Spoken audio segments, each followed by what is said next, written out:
¿qué tal? Comment ça va? Moi ça va très bien. On se retrouve aujourd'hui pour une nouvelle vidéo, oui, sur cette fabuleuse chaîne qu'est la chaîne de Supermulti. Et aujourd'hui, de quoi allons-nous parler? Nous allons parler de ce fabuleux outil qui est la scie à chantourner, ici présente sur mon bureau. Alors, c'est parti!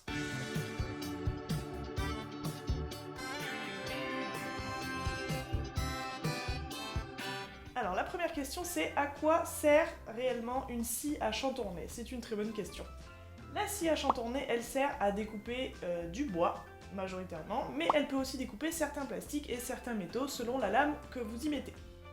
Son gros avantage, c'est qu'elle est quand même très polyvalente et que vous pouvez couper aussi bien très droit que complètement de biais et faire des courbes et des choses très précises. La scie à chantourner n'est pas un outil particulièrement dangereux à utiliser, même si vous n'êtes pas un grand bricoleur, mais comme pour tous les outils, il faut quand même respecter certaines règles de sécurité. Donc pour commencer, le prérequis avant d'allumer votre scie à chantourner et de découper comme un malade tout ce que vous avez sous la main. Il faut éviter tout ce qui peut se prendre de près ou de loin dans la lame de la scie, ce qui paraît quand même assez logique. Donc premièrement, une tenue adéquate dans laquelle vous êtes à l'aise, mais qui part pas dans tous les sens. Lorsqu'on a les cheveux longs, comme moi, on pense à se les attacher, c'est quand même bien mieux, même si il y a peu de risques que de loin, comme ça, mes cheveux soient happés par la lame de la scie. On ne sait jamais, il vaut mieux se les attacher, au moins comme ça, vous êtes sûr d'éviter les accidents. Une dernière chose au niveau de votre tenue, il est fortement conseillé de porter un masque et des lunettes pour éviter que les poussières se déposent sur vos muqueuses, c'est très important. Et à ça, vous pouvez rajouter des bouchons d'oreilles ou un casque anti-bruit parce que la scie en fonctionnant, elle va quand même faire un bruit assez conséquent et si vous avez les oreilles sensibles, moi je vous conseille fortement de mettre aussi des protections auditives. Une dernière chose pour ce prérequis, évidemment ça concerne la scie, il faut la poser sur une surface plane, une surface robuste et il faut garder en tête que la scie elle va beaucoup vibrer donc il faut éloigner les objets qui peuvent être susceptibles de vous gêner pendant votre travail, c'est très important.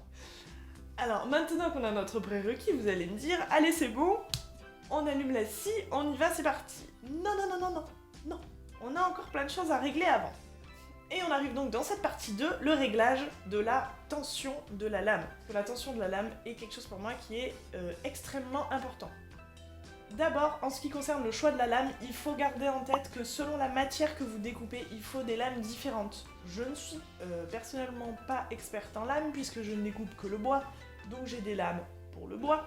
Mais je sais que vous pouvez vous rapprocher dans les magasins spécialisés de conseillers qui pourront eux vous aider à choisir la bonne lame pour le bon travail. Moi mes lames du coup, je vous les montrerai après en plan rapproché, mais ce sont des lames très classiques pour découper le bois qui soit plutôt mou, plutôt dur, mais que le bois puisque je ne découpe que ça. Le réglage de la tension ensuite. Donc quand vous mettez votre lame sur votre scie, vous allez la tendre. Vous allez la tendre et vous ne savez pas à quelle tension il faut tendre la lame. Donc déjà, ne jamais tendre la lame à fond. Jamais. Ça ne sert à rien, ça n'est pas conseillé pour les scies à chantourner.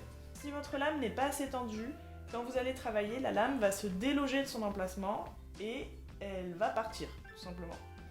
Et si votre lame à l'inverse est trop tendue, elle peut se briser directement pendant votre travail. Alors, comment savoir que notre lame est suffisamment tendue ou pas assez tendue? Déjà, il faut garder en tête qu'il vaut mieux travailler avec une lame moins tendue sur une scie à chantourner que trop tendue.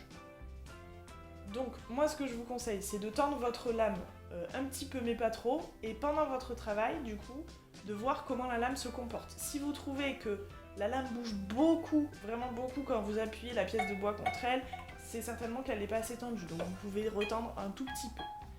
A l'inverse, si elle est très figée, vous pouvez la détendre un petit peu. Une bonne manière de savoir également si votre lame est suffisamment tendue, c'est au son qu'elle émet. Quand vous appuyez sur votre lame latéralement, elle doit bouger légèrement.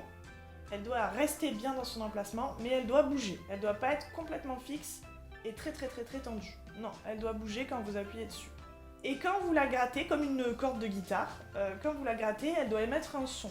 Plus le son est aigu, plus elle est tendue. Vous allez chercher à avoir une lame qui tient bien, mais qui n'émet pas un son trop aigu.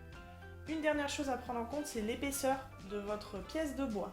plus votre pièce va être épaisse et plus il faudra augmenter la tension de la lame. En définitive, pour ce qui est de la tension, le mieux c'est d'essayer certaines choses, de commencer avec une tension pas trop importante et d'augmenter au besoin. Essayez également de vous trouver un moyen mémotechnique pour vous souvenir du son que fait votre lame quand vous la tendez de manière optimale. Vous pouvez par exemple enregistrer le son sur votre téléphone, sur une note vocale. Ça peut peut-être vous aider la fois d'après à la régler beaucoup plus facilement ou quand vous changez la lame, à la régler et à être à une tension de lame qui convient pour votre travail. Voilà, maintenant que la tension de votre lame est réglée, nous allons voir ensemble comment régler la vitesse.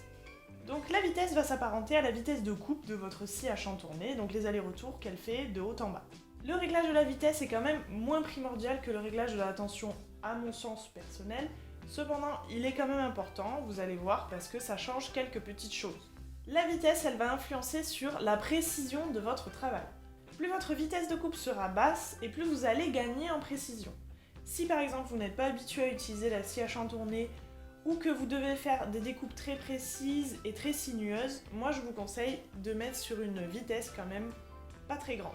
Si vous êtes habitué à utiliser la scie à chantourner ou si vous devez faire des découpes très droites, vous pouvez augmenter facilement la vitesse. A savoir aussi que plus vous êtes habitué et plus de toute façon naturellement vous aurez tendance à augmenter la vitesse parce que vous vous sentirez plus à l'aise sur l'outil. Le dernier réglage avant d'allumer votre scie à chantourner et devenir le pro de la découpe, c'est le réglage du sabot.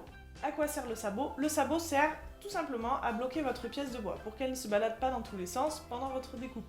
Si vous réglez un sabot trop haut, votre pièce de bois va vibrer énormément entre votre plateau et votre sabot et votre découpe va être désastreuse. Pour ce faire, vous présentez votre pièce de bois devant la lame et vous ajustez la hauteur du sabot, comme sur les images. Vous remarquerez également que le sabot possède une petite vitre de protection qui évite les trop grosses projections dans les yeux et qui évite que vous mettiez les doigts dessous également. Une dernière chose à savoir avant de découper, c'est qu'il ne faut pas pousser excessivement la pièce de bois contre la lame lorsque vous travaillez. Il faut plutôt accompagner la pièce de bois, un petit peu comme en couture, et ne pas pousser excessivement pour pas que la lame se rompe pendant que vous travaillez. Je crois qu'on a fait le tour de tout ce qu'il faut absolument savoir avant de commencer à découper avec la scie à chantourner. On refera peut-être d'autres vidéos sur le sujet sur la chaîne, je ne sais pas. En attendant, je vous invite à vous abonner à la chaîne, à liker la vidéo, à la partager. Vous connaissez la chanson de toute façon, je vais pas vous le rappeler. Merci beaucoup d'être resté jusqu'ici. Et puis moi je vous dis à la prochaine. Ciao ciao! Un dernier petit tips des familles pour ceux qui sont restés jusqu'au bout. Merci beaucoup. N'hésitez pas à tracer une ligne au cutter sur votre ligne de découpe avant de découper à la scie à chantourner. De cette manière, la lame aura tendance à suivre cette ligne de découpe et à ne pas trop dévier de ce que vous avez fait. Voilà.